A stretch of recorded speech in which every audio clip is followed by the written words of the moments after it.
Hello friends, welcome to Sunitha kitchen. ఈరోజు మన ఛానల్లో క్రిస్పీగా తినే కొద్దీ తినాలనిపించే ఆలూ మిక్చర్ని ఎలా ప్రిపేర్ చేసుకోవాలో చూసేద్దామండి. చాలా బాగుంటుందన్నమాట. ఇది వేడివేడి అన్నంలోకి పప్పు రసం సాంబార్ లాంటివి చేసుకున్నప్పుడు సైడ్ డిష్గా వండుకుంటే సూపర్గా ఉంటుందండి. ఒకసారి తయారు చేసి పెట్టుకుంటే ఒక 20 days వరకు కూడా ఫ్రెష్గా నిల్వ ఉంటుంది.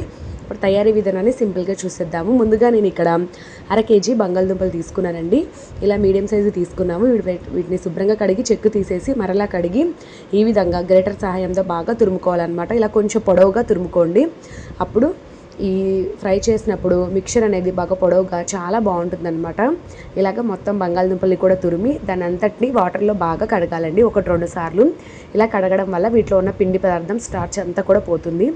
ఆ తర్వాత ఈ తురిమిన ఆలు మిశ్రమాన్ని అంతా కూడా మనము ఫ్యాన్ కింద ఒక కాటన్ క్లాత్ అనేది పరిచి దాని మీద ఆరబెట్టుకోవాలండి. ఒక 20 to 30 minutes పాటు ఫ్యాన్ కింద ఆరబెడితే సరిపోతుంది. తడి ఏమీ లేకుండా ఆరిపోతుంది. ఆ తర్వాత మనం దీనిని ఇక ఫ్రై చేసుకోవడమే. చూసారా, కొంచెం ఆరేసరికి కలర్ చేంజ్ అవుతుంది.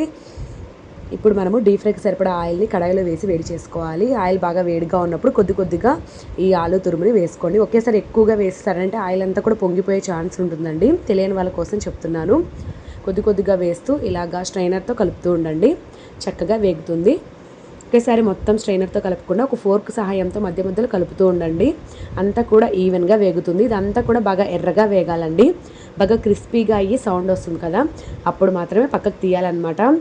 ఆయిల్లో నొరగ కూడా తగ్గిపోతుందండి. అప్పుడు మనకి ఈ ఫ్రై అనేది బాగా రెడీ అయిపోయినట్లు. అప్పుడు వెంటనే పక్కకు తీసేసుకోండి. చూస్తున్నారు కదా, కలర్ చేంజ్ అయిపోయి బాగా క్రిస్పీగా అయింది. వెంటనే పక్కకు తీసేసుకోండి స్ట్రైనర్తో. మిగతా ఆలు మిశ్రమాన్ని కూడా ఇలాగే హై ఫ్లేమ్లో వేయించుకోవాలండి. ఇలా ఒకేసారి ఎక్కువ వేయకుండా కొద్దిగా వేసుకుంటూ వేయించుకోండి. ఒక 2-3 బ్యాచెస్ కింద. అప్పుడు బాగా చక్కగా వేగుతుందనమాట. అంతా వేగిన తర్వాత ఆయిల్ అంతా కూడా పక్కకు తీసేసి కొద్దిగా ఆయిల్ని వేసుకోండి. ఒక టేబుల్ స్పూన్ వరకు ఈ కడాయిలో. అందులోకి ఒక 1/2 టీ స్పూన్ ఆవాలు, 1/2 టీ స్పూన్ జీలకర్ర వేసి వేగనివ్వాలి. కొంచెం వేగిన తర్వాత కచ్చపచ్చగా దంచిన 5-6 వెల్లుల్లి రెబ్బలు, 4-5 ఎండుమిర్చి, 2 రెమ్మల కరివేపాకును వేసి వేపుకోండి.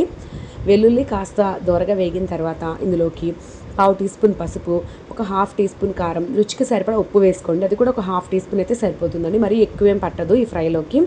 ఈ 3 కూడా వేసేసి ఒకసారి తాలింపును బాగా కలుపుకోవాలన్నమాట. వెల్లుల్లి ఇవన్నీ కూడా బాగా వేగిపోయాయి కాబట్టి ఇప్పుడు మనం వెంటనే ఇందులోకి ముందుగా వేయించుకున్న పొటాటో మిక్చర్ని వేసేసుకొని బాగా కలుపుకోవాలండి. తాలింపులో ఇలా చక్కగా కలుపుకొని వెంటనే స్టవ్ ఆఫ్ చేసేసుకోవాలి. ఇక మనం ఎక్కువగా కుక్ చేయాల్సిన అవసరం కూడా ఏమీ ఉండదు. జస్ట్ తాలింపులో కలపాలన్నమాట. అంతేనండి, మనకి ఎంతో రుచికరంగా ఉండే పొటాటో మిక్చర్ రెడీ అయిపోతుంది. ఇదైతే పప్పు రసం సాంబార్ లాంటివి చేసుకున్నప్పుడు సైడ్ డిష్గా వండుకుంటే సూపర్గా ఉంటుందన్నమాట. నంచుకోవడానికి ఒట్టిది ఇలాగ డైరెక్ట్గా తిన్నా కూడా చాలా బాగుంటుంది. పిల్లలు చాలా ఇష్టంగా తింటారు. ఒకసారి చేసి పెట్టుకుంటే 20 days వరకు స్టోర్ కూడా ఉంటుందన్నమాట. సో ఈ రెసిపీని మీరు ఖచ్చితంగా ట్రై చేసి ఏ విధంగా వచ్చిందనేది కామెంట్స్లో తప్పకుండా తెలియచేయండి. Okay, thank you for watching.